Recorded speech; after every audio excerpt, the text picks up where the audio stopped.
नमस्कार दोस्तों, स्वागत है आप सभी का आपके अपने चैनल डीके पॉइंट पर। दोस्तों आज मैं आपको बताने वाला हूँ सोरठा छंद की परिभाषा एवं इसके 3-4 उदाहरण।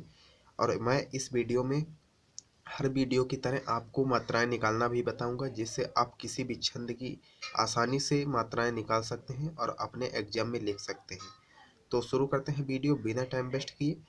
तो परिभाषा है इसकी, यह दोहे का उल्टा होता है। सबसे पहली कंडीशन है कि यह दोहे का उल्टा होगा। सोरठा में 2 दल होते हैं, प्रत्येक दल में 24 मात्राएं होती हैं।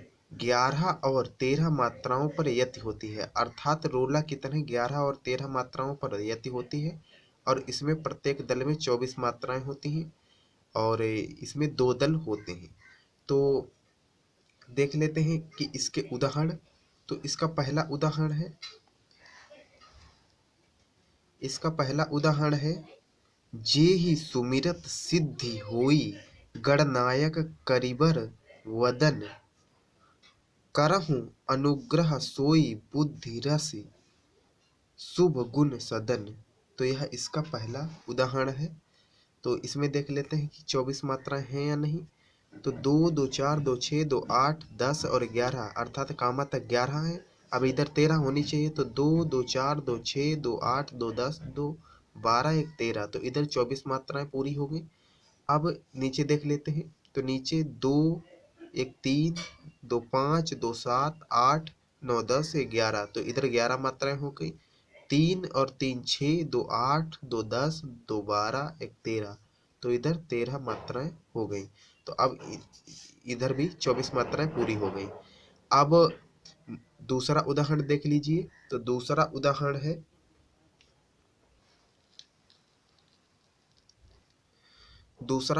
है, राधा नागर सोए, मेरी भव बाधा हरो, श्याम हरित दुति दोई, जा तन की झाई परे। तो यह इसका दूसरा उदाहरण है। देख लेते हैं कि इसमें भी 24 मात्राएं होती हैं या नहीं। तो इधर से इधर तक 11 मात्राएं होनी चाहिए और इधर से इधर तक 13 मात्राएं होनी चाहिए, अर्थात 11 और 13 मात्राओं पर यति आती है। ये आपको ध्यान रखना है। तो 2, 2, 4, 2, 6, 2, 8, 2, 10, 11। तो इधर 11 के बाद यति है, अर्थात इधर 11 मात्राएं हैं, अर्थात यह सही है। इसके बाद इधर 13 मात्राएं होनी चाहिए। तो देख लेते हैं कि 13 है या नहीं।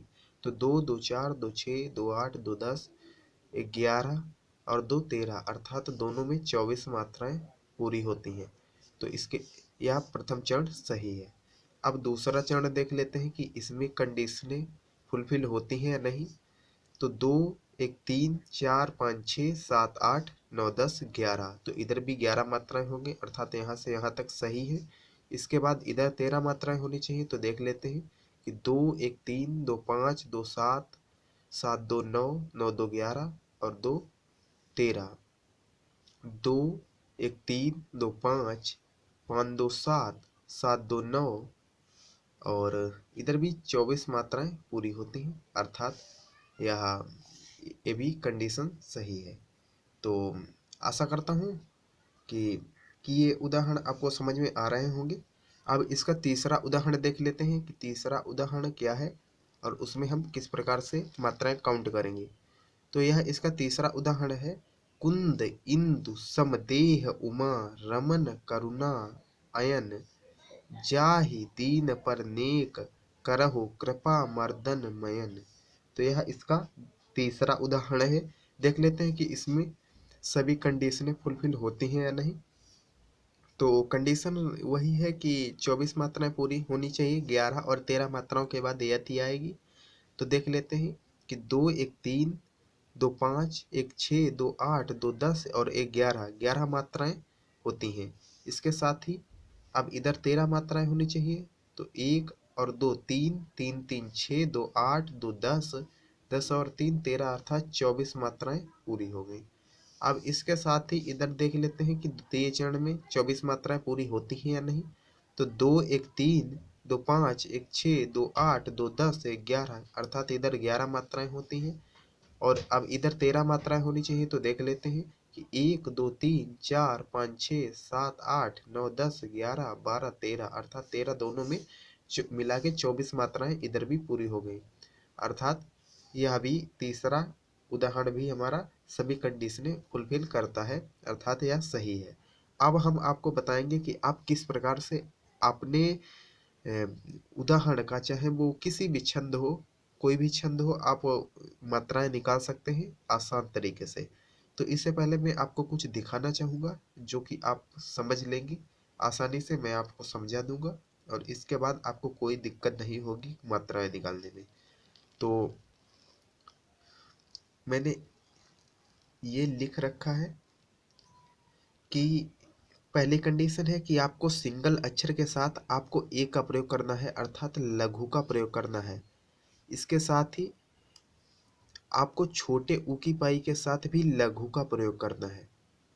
इसके साथ ही आपको छोटी की पाई के साथ भी लघु का प्रयोग करना है। तो इतना ही बात आपको समझ में आ चुकी होगी। तो अब हम वीडियो शुरू करते हैं और मैंने आपके लिए एक चौथा उदाहरण ले रखा है जिसमें मैं आपको बताऊंगा कि आप किस प्रकार से ये लिख सकते हैं। तो इतना अगर आपको समझ में आ चुका है तो आप बिना समझे भी ये लिख सकते हैं, लेकिन मैं आपको समझाने का प्रयास करूंगा। आप और भी उदाहरण बना लीजिएगा, मैं ये उदाहरण आपको बता देता हूँ। तो इसमें मूक, इसमें माँ में बड़े ऊ की पाई है, इसके लिए दो का अर्थात गुरु का प्रयोग करेंगे। का सिंगल अक्षर है इसलिए एक का प्रयोग करेंगे। हा पर ओ की पाई है, इसके लिए भी गुरु का अर्थात दो का प्रयोग करेंगे। इसे दो काउंट करते हैं, इसे एक काउंट करते हैं, इसे गुरु कहते हैं, इसे लघु कहते हैं। तो यह आपको पता होना चाहिए। छोटी ई के लिए एक का प्रयोग करेंगे क्योंकि यह सिंगल अक्षर है। वा और चा दोनों में बड़े या का डंडा है, इसके लिए दोनों के लिए गुरु का प्रयोग करेंगे। ला सिंगल अक्षर है इसलिए इसके लिए एक का प्रयोग करेंगे। पा पर अंक की बिंदी है इसलिए इसके लिए भी दो का प्रयोग करेंगे। गा में छोटो ऊ की पाई है इसलिए इसके लिए एक का प्रयोग करेंगे। चा और हा और ई इन तीनों सिंगल अक्षर हैं, इनके लिए एक एक का प्रयोग करेंगे अर्थात लघु का प्रयोग करेंगे। गा पर छोटी की पाई है इसलिए इसके लिए भी एक का प्रयोग करेंगे। रा पर भी छोटी की पाई है इसके लिए भी लघु का प्रयोग करेंगे। वा और रा सिंगल अक्षर हैं, इनके लिए भी लघु का प्रयोग करेंगे। और गा और हा और ना ये तीनों सिंगल अक्षर हैं, इनके लिए भी लघु का अर्थात एक एक का प्रयोग करेंगे। इसके साथ ही जा सिंगल अक्षर है इसके लिए एक का प्रयोग करेंगे।